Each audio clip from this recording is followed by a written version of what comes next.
Mambo vipi? Nimekuletea ramani hapa, ramani ya vyumba viwili vya kulala. Na ramani hapa kila chumba ni self bedrooms.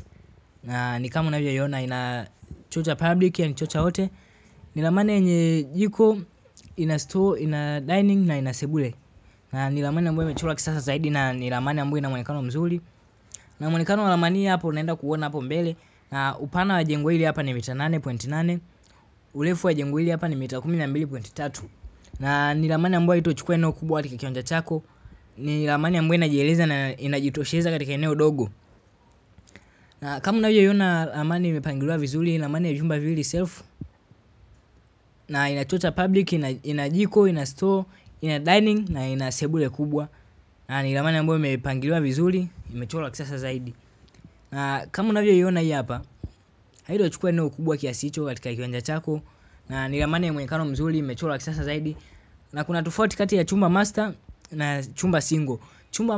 Chumba master inakuwa ni kikubwa kuliko self, na chumba self kinakuwa ni kikubwa tena kwa chumba single. Kwa hiyo chumba single kinakuwa ni kidogo kulingana na vitu ambavyo vilivyopo, na chumba single kinakuwa kina choo ndani, lakini kuna chumba self kinakuwa na choo, na chumba master kinakuwa na choo na kina dressing room.